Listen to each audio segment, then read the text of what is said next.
Subscribe now and press the bell icon. Never miss an update. Mumbai Malad Malauni से एक सनसनीखेज घटना सामने आई है। बताया जा रहा है कि एक पति मोहम्मद साबिर ने अपनी पत्नी अफसाना की हत्या कर दी। घटना 15 मार्च रात की बताई जा रही है। घटना की खबर मिलते ही इलाके में हड़कंप मच गया और पुलिस ने मौके पर पहुंच के आरोपी को हिरासत में लिया। पुलिस आगे की जांच करके घटना के कारण जानने की कोशिश कर रही है। हमारी टीम ने मौके पर पहुंचकर घटना की जानकारी ली। देखिए हमारी रिपोर्ट। जैसे कि आप देख रहे हैं कि हम आए हुए हैं 32 नंबर प्लॉट में, जहां पे कल एक शख्स ने अपनी ही पत्नी का मर्डर कर दिया, जिसका नाम था साबिर। और आइए हम उनसे बात करेंगे जिनका मर्डर किया गया, उनके बच्चों से और उनके भाई से। आइए सबसे पहला अपना नाम बताएं। सबीना अंसारी। क्या हुआ था इस कारण कि आपके फादर ने आपकी मदर का कुछ नहीं हुआ था, नॉर्मल ऐसी झगड़ा था बहनों का, मस्ती का। बस वो मस्ती का झगड़ा मर्डर में उन्होंने बदल दिया। आप अभी प्रशासन से क्या चाहेंगे? कुछ नहीं चाहती, माँ चली गई, प्रशासन कुछ नहीं लाके देने का। माँ हमारी चली गई, बाकी हमें कुछ मिलने वाला नहीं। बस मैं कुछ नहीं कहना चाहती, मैं सब यही कहना चाहती हूँ, बस दुआ करो। आइए हम उनके बेटे से बात करेंगे। सर आपका नाम बताएं। मोहम्मद हैदर अंसारी। मोहम्मद हैदर अंसारी। सर आपके क्या कुछ ऐसा कुछ पता चला जिसकी वजह से इतना बड़ा? नहीं, मैं नहीं था, मैं मतलब काम पे था। मुझे फोन करके बताया, जब आया तो हॉस्पिटल में था। मैं हॉस्पिटल गया, उसके आज मेरे को कुछ नहीं मालूम। आइए उनके भाई से भी बात करेंगे। सर क्या हो गया कि आपको भी मालूम पड़ा है कि कुछ चाकू वाकू लगा हुआ है आपको? आप क्या बीच बचाव करने गए थे, क्या करने गए थे? जी, वो मेरे घर पे मेरी बहन आई थी, शाम के टाइम में झगड़ा करके मार के वो भगाया इनको। तो बच्चे मेरे घर पे आए, जब वो घर पे आ गए तो मैंने उनको अख्तियारी कराई, खाना खिलाया। बहन बोली वो खाना उठा लो, मैंने कहा मत जा, उसका गुस्सा खराब है। किसी भी टाइम खाना मैं यहीं पकवा दूंगा तुम्हारे को, तुम इधर ही खा लेना।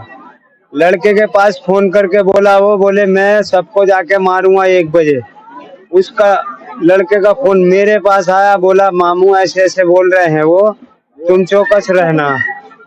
वो फोन नहीं रख पाया, इतने में वो घर में भाग के आके घुस गया और गालम गलौज करके और इनको मारने लगा। मैं अंदर छुड़ाने के लिए गया तो देखा मैंने तो वो चाकू घोंप घोंप के मार रहा था। मेरे को भी 2 चाकू मारा। तो चाकू क्या वो अपने साथ में लाए थे कि घर में से उठाए थे? वो किचन पे से चाकू उठाया, सब्जी काटने वाली चाकू? छुरी थी, इतनी बड़ी छुरी थी वो। तो कारण क्या था ये सब करने अभी इनका जो कारण था, वो घर का जो बच्चों का झगड़ा था, वो इनके घर पे था। मेरे घर पे आके तो वो इतनी 10 साढ़े 10 बजे के घटना घटा के भाग गया अपने रूम में।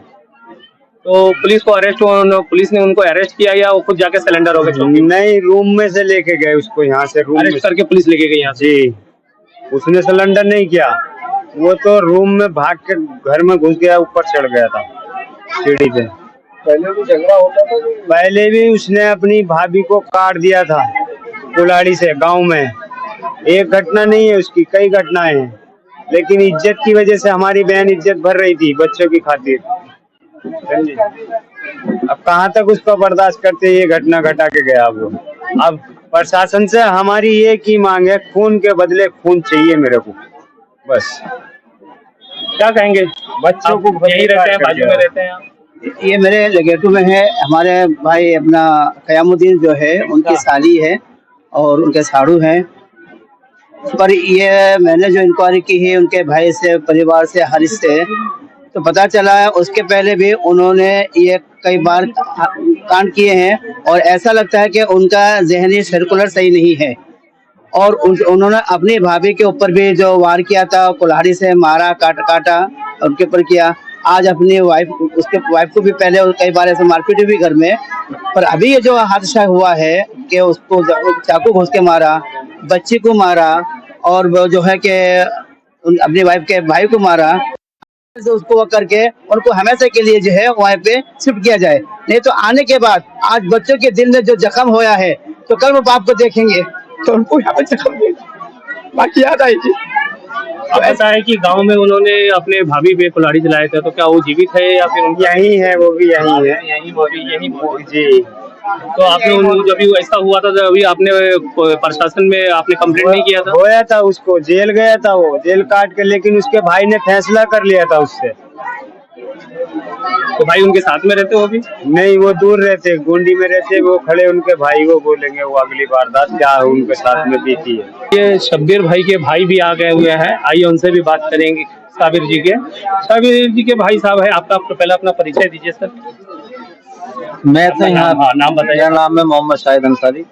सर क्या कारण रहा कि आपके भाई का मानसून संतुलन खराब है, या किस कारण अभी मालूम पड़ा यहाँ पे कि आपके भी मिसेज को भी उन्होंने कुल्हाड़ी से शायद मारा है, चाकू से मारा है, तो इस पे आपने कुछ कार्रवाई पहले से क्यों नहीं की? पहले से कुछ किए होते तो आज हो सकता था कि फातिमा जी की जान बच जाती। नहीं, पहले मैं कार्रवाई किया था जब भी हुआ था हादसा, तो वो क्या पुलिस ने कॉम्प्रोमाइज करवा दिया था। बोले जान दो, जेल जाएगा, तो इससे भी बड़ा बदमाश बन सकता है, इसको एक मौका मेरे कहने से दे दो। प्रशासन ने मतलब मानडोली करा दी। तो अभी फिर आपकी मिसेज से मालूम पड़ा है जैसे कि अल्हम्दुलिल्लाह अभी है, ठीक है, तो क्या कुछ पैर वैर कट गया था, सब ठीक है उसका? हाँ, वो मैं इलाज किया था, बराबर सही है, अल्लाह ने जान बचाई, ठीक ठाक है। वो मैं यहाँ पे रहता नहीं हूँ, मैं गाँव ही रहता हूँ। अच्छा जी, अब इनका क्या था क्या नहीं था, फैमिली मैटर। तो आपको ऐसा कुछ लगता है कुछ लेन देन की वजह से, या फिर और किसी चीज की वजह से, या और कोई? नहीं, वो बता रहे कि बच्चों में 2 लड़की हैं, वो आपस में रुपट्टे के लिए बोले। वो बड़ी लड़की बोलती है कि मैं तेरा रुपट्टा लेकर नमाज पढ़ूंगी, तो छोटी मना कर रही थी। वो उनका बहनों का मसला था, तो उस मसले को लेके मतलब उसने अफ्तारी से पहले इतनी छोटी सी बात को लेके इतना बड़ा बवाल हो गया, और वो बवाल एक मृत्यु तक चला गया सर। तो ये सब कुछ तो उसने वो मतलब उठाया मारने के लिए, तो उसकी वाइफ ने पकड़ा, वाइफ को उसने धक्का वक्का दिया, उसके भी मारवार लगी। फिर वो अपने भाई के घर पा गई, तो वहाँ पे आके सब ये वारदात किया, चाकू वाकू मारा, अपने सालों को मारा, अपनी बेटी को भी मार दिया पैर में। जैसे कि ये उनके भाई साहब थे, कैमरे पे हाथे लग रहा है भाई, ये उनके भाई साहब थे जो कि हमारे साथ में थे, और यहाँ के उनके पड़ोसी रिश्तेदार थे, और उनके बेटे और उनकी बेटी हमारे साथ में, उन्होंने अपना दुख हमारे साथ शेयर किया। अब देखते हैं प्रशासन इस पे कहाँ तक एक्शन लेती है। अब